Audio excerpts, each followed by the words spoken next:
Salut à tous, j'espère que vous allez bien et aujourd'hui on va parler de faire de ses faiblesses une force. Alors oui, aujourd'hui on va parler de faire de ses faiblesses une force, quelque chose qui me parle beaucoup, quelque chose que je côtoie au jour le jour, quelque chose que j'essaye de faire vraiment régulièrement le plus possible, de faire de ses faiblesses une force. Parce que bien souvent, on voit les choses de manière négative et souvent quand on a les choses positives, etc., on nous dit souvent ouais, fais attention parce qu'il y a le revers de la médaille, il y a le revers de la médaille, toujours le côté négatif des choses. Et bien souvent on se focalise là-dessus et on oublie que quand on a justement qu'on traverse des phases négatives et des genres de choses, eh ben, la médaille a toujours un revers derrière. C'est-à-dire que si on voit le côté négatif, il y a toujours un côté positif derrière. Et c'est ça que je vais traiter dans cette vidéo, c'est de faire de vos faiblesses une force. Il faut vraiment que vous preniez ça en compte, c'est-à-dire que ne pas vous accabler de vos faiblesses, mais plutôt de les prendre et de les retourner pour en faire une force. Alors qu'est-ce que je veux dire par là? Au lit, tu nous dis quelque chose un peu fou, je comprends pas trop, faire de ses faiblesses une force, d'accord, mais comment moi je fais comme ça? Je veux savoir comment je fais concrètement. Eh bien je vais vous donner un exemple hyper concret. Moi par exemple je suis très petit, ça se voit pas en vidéo, ça m'arrange, mais ça, en fait dans la vie de tous les jours je suis assez petit et j'ai eu, au final à l'école ça m'a énormément, je dirais, apporter des ennuis, d'accord? Parce que bien souvent, les premières brutes, qu'est-ce qu'elles font quand elles voient quelqu'un de petit? C'est sur elles, que ce soit les personnes les plus petites, qu'elles vont jeter leur dévolu, qu'elles vont tabasser, etc. Je vous rassure, j'ai pas été tabassé, hein, c'est pas le problème, mais j'ai vécu certaines choses, voilà, des agressions, etc. Quand j'étais gamin, normal, à l'école, il n'y a pas de souci, quoi, quelques, je dirais, persécutions par les grosses brutes, mais j'ai réussi à tirer mon épingle du jeu par rapport à ça, parce que j'ai fait de mes faiblesses une force, j'ai fait de ma grande faiblesse une force. C'est-à-dire que quand on est petit, qu'est-ce qui se passe? Certes, on s'attire toujours les grosses brutes, etc. Et bien moi, ce que j'ai fait, c'est que, ok, je suis petit, et ben je vais en tirer parti. C'est-à-dire que je vais faire un peu comme les chiens, si vous voulez. C'est toujours les petits chiens qui sont les plus hargneux. Et c'est ça que j'ai développé quand j'étais petit, c'est que je suis devenu un peu, enfin pas hargneux, mais je suis devenu combatif. C'est-à-dire, il fallait pas venir chercher des noises parce que j'étais prêt à en découdre, etc. Et ça, justement, rebutait ce genre de personnes, les genres de caïds, parce qu'ils voulaient justement des proies faciles, et je n'en étais plus une, du coup. Mais j'ai également appris certaines choses quand j'étais petit, et que je suis toujours petit, c'est-à-dire que j'ai fait de ma faiblesse une force. C'est-à-dire que moi, par exemple, je ne pouvais pas, contrairement à quelqu'un de grand, prendre par exemple la boîte de conserve qui était en haut de l'armoire. Du coup, quand j'étais gamin, quand j'étais petit, je devais trouver une autre solution pour pouvoir choper également cette boîte pour pouvoir manger, par exemple. Et du coup, ça a développé mon intelligence, etc. Et finalement, je suis reconnaissant à la vie de ne pas être énorme et de ne pas être gigantesque, parce que ma taille, finalement, même si je gagnerais quelques centimètres, ça m'arrangerait, d'accord? C'est pas ça, mais c'est juste que j'en ai fait une force, finalement. Et même, par exemple, à mon travail, quand je travaillais dans un parc d'attractions, souvent on se moquait de moi entre guillemets parce que j'étais petit. Et ben je le prenais à la rigolade, c'est-à-dire que je faisais preuve d'autodérision.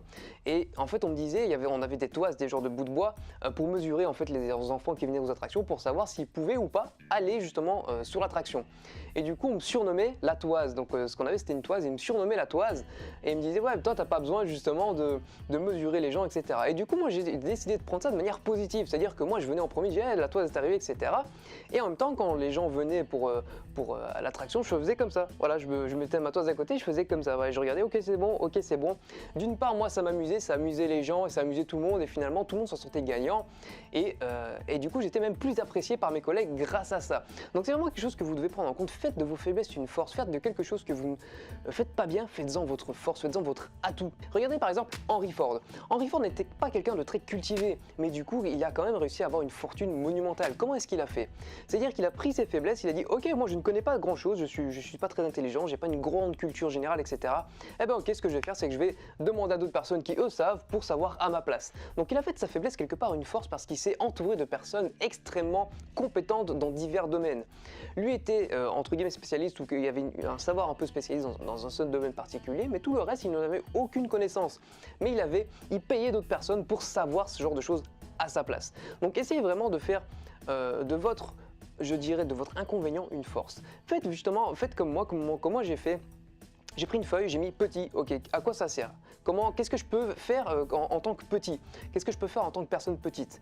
Eh ben déjà je peux avoir des réductions à certaines choses parce qu'on me considère entre guillemets moins âgé. Ça m'avantage. Quand je serai plus vieux, on me donnera un âge un petit peu plus bas. C'est aussi cool. Enfin cool quand on est plus vieux, quand on est plus jeune c'est chiant. Hein. Mais ça peut également, ça peut développer mon intelligence, ça peut devoir faire des efforts intellectuels, ça peut faire plein de choses. Et faites en fait toute une liste comme ça et vous allez trouver forcément quelque chose qui va vous amener à en faire de votre faiblesse une force. Et c'est bien souvent ça qu'on voit justement, les gens qui marquent leur nom dans l'histoire, c'est qu'ils ont fait de leur faiblesse une force bien souvent. Si par exemple vous ne savez pas lire, une faiblesse, une grosse faiblesse, vous ne savez pas lire, eh ben écoutez des livres audio. C'est pas parce que vous ne savez pas lire que vous ne pouvez pas vous cultiver, ou alors expérimenter sur le terrain, expérimenter des choses au jour le jour, et on n'apprend jamais aussi bien que sur le terrain, c'est-à-dire que les livres c'est bien, ça vous apprend des savoirs théoriques, mais appliquer ça sur le terrain c'est encore mieux.